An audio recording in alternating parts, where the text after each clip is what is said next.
सारा पृथ्वी प्रत्येक लोक भगवान मामेवांश जीव लोक जो होते सनातन समस्त आम अंश आम समस्ते सेवा करवा नाम कीर्तन करवा समस्ते कृष्ण चेतना को आसवे यहाँ हूँ प्रभुपाद लक्ष्य तासे करते से भूल अच्छा आपन आज्ञा गोटे कथा प्रत्येक खबर शिरोनाम पलटि जो नीति नियम अच्छी आम मानुचु जे कि आषाढ़ मास शुक्ल पक्ष द्वितीय तिथि रथयात्रा पालन कराए किंतु इस्कन यह विरोध करुच्ची अधीन गुंडीचा बाहुड़ा कर चर्चार परिसर को आसी गजपति महाराज कथा भूक्षेप करनी तो आपण मतरे प्रकृत अधीन रथयात्रा करना ठीक भूल नहीं आम अधीन रथयात्रा करूना आम गजपति महाराज को सम्मान दौचु आमर इष्ट होती जगन्नाथ आम जगन्नाथ को सम्मान दौ एवं जगन्नाथ नीति आदर्श आम अनुप्राणित पूजा पद्धति की आम 100% भाव सम्मान दौचु मानुचु से हिसाब से आम पूजा अर्चना कर रथयात्रा करुचु किंतु किछिटा व्यतिक्रम होची विदेश रे जेहेतु होची से विषय से सरकार नीति नियम से सरकार आईन विषय आमर एतटा धारणा नहीं एवं आमर कथाटा सी एतटा ग्रहण कर पारु नांती कहुए जगन्नाथ विश्व प्रसिद्ध आज्ञा समस्त चेता चेतनार भगवान से विदेश है अमेरिका बोली से कौन जगन्नाथ को मानबनी मानवा कथा किंतु आम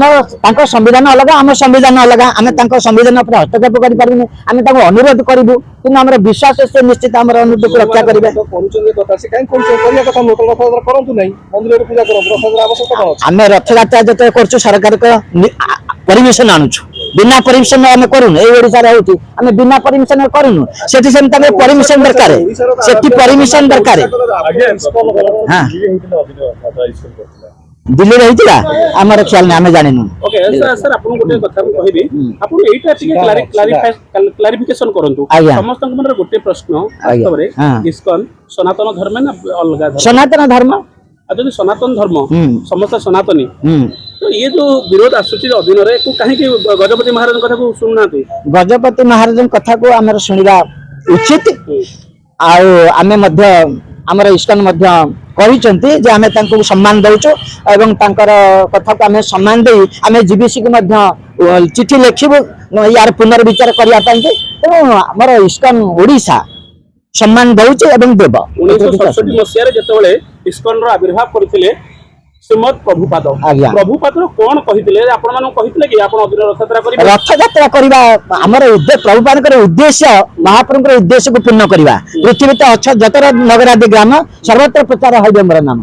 पतन पई सेडू आसीबो कॉल जेतो आपण इस्कन धर्मी आपण कहिबे आपण काहे कि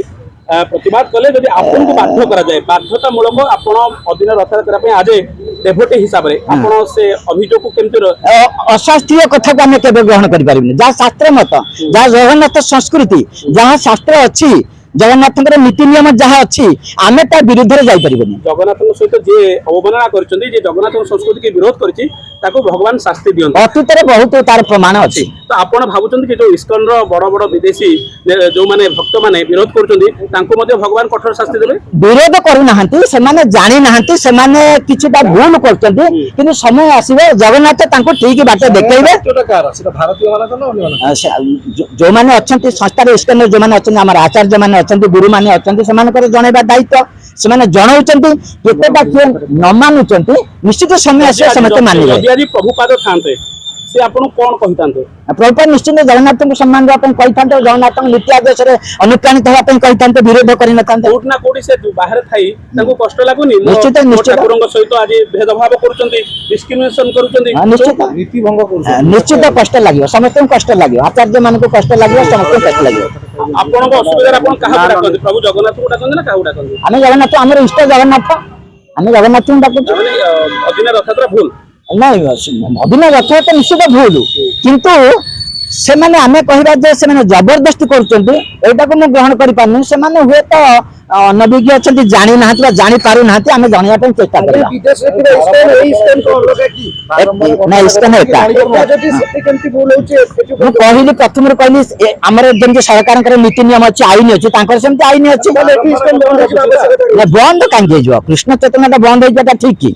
कृष्ण चेतना बंद होगा ठीक विदेश रे गोटे नियम गोटे ସଂସ୍ଥା ଗୋଟିଏ ଦୁଇଟା ନିୟମ କାହିଁକି ନାଇଁ ଦୁଇଟା ନିୟମ ଭୁଲ ବୁଝାମଣାରୁ ହେଉଛି ଆମର ବିଶ୍ୱାସ ଜଗନ୍ନାଥ ଏ ଭୁଲ ବୁଝାମଣାକୁ ଦୂର କରିବେ ଏବଂ ସମସ୍ତେ ଗୋଟିଏ ତିଥିରେ ପାଳନ କରିବେ ଦାୟିତ୍ୱ ଯଦି ଦାୟିତ୍ୱ ନାହିଁ ତାହେଲେ ଇସ୍କନ ବନ୍ଦ ହେବା ଉଚିତ। ଇସ୍କନ ଓଡିଶା ତାକୁ ଭଲ ଭାବରେ ଗ୍ରହଣ କରିଛି ଏବଂ ପଦକ୍ଷେପ ନେବା ପାଇଁ ମଧ୍ୟ ଚେଷ୍ଟା କରୁଛି କେବେ ଚେଷ୍ଟା ହବ? ଚେଷ୍ଟା ହଉଛି ଠାକୁରଙ୍କ ସହିତ ଖେଳି ସାରିଲା ପରେ ନାଇଁ ନାଇଁ ଶୁଣନ୍ତୁ ନାଇଁ ଠାକୁରଙ୍କ ସହିତ ଆମେ ଖେଳିବା ଉଚିତ ଆଜ୍ଞା, ଓଡିଶାରେ ଭାବ ସହିତ ଖେଳୁଛି ଇସ୍କନ। ନାଇଁ ଭାବ ସହିତ ଓଡିଶା ଜଗନ୍ନାଥଙ୍କୁ କେତେବେଳେ ରାସ୍ତା କଡ଼ରେ ରଖୁଛନ୍ତି କେତେବେଳେ ଅଧୀନ ଓଡିଶାରେ ସେମିତି କେବେ ହେଇନି କି ହବନି ଆମ ଓଡିଶାରେ ଜଗନ୍ନାଥ ଆପଣ ବିଦେଶରେ ଏମିତି କରୁଛନ୍ତି ବିଦେଶରେ ସଂସ୍ଥା ଇସ୍କନ କରୁଛି ଆଜ୍ଞା। ନାଇଁ ଇସ୍କନ ସଂସ୍ଥା ଆପଣ କରୁଛି ଖୋଲି କୁହନ୍ତୁ ଏଇ ଇସ୍କନ ସେଇ ଇସ୍କନ ଭିତରେ ଅଲଗା ବୋଲି। ନା ଅଲଗା କିଛି ନାହିଁ ଗୋଟିଏ ତାହେଲେ କାହିଁକି ସେଠି ଭୁଲ କଲେ ଏଠି କାହିଁକି ଦଣ୍ଡ ମିଳିବ? ସେଠି ଯଦି ଭୁଲ କରୁଛନ୍ତି ଆମେ ତାଙ୍କୁ ବୁଝେଇବା ପାଇଁ ଚେଷ୍ଟା କରିବା ଫାଇଟିଂ କରିକି ବଳ ପ୍ରୟୋଗ କରିକି ଆମେ ଆମେରିକାରେ କିଛି କରିପାରିବୁନି ଓଡିଶାରେ ଆକୁ ବିରୋଧ କରୁଛନ୍ତି ସାଧାରଣ ଲୋକ ତାକୁ ଶୁଣନ୍ତୁ ଆମେ ଆମ ସମ୍ବିଧାନ କଥା କହିବା ଆମେ ଆମେରିକାରେ ବଳ ପ୍ରୟୋଗ କରିପାରିବା ନାହିଁ କିନ୍ତୁ ଆମେ ବୁଝେଇବାକୁ ଚେଷ୍ଟା କରିବା ଆଉ ନିଶ୍ଚିତ ୟାର ସମାଧାନ ହବ ଜଗନ୍ନାଥ ନିଶ୍ଚିତ ସମାଧାନ କରିବେ।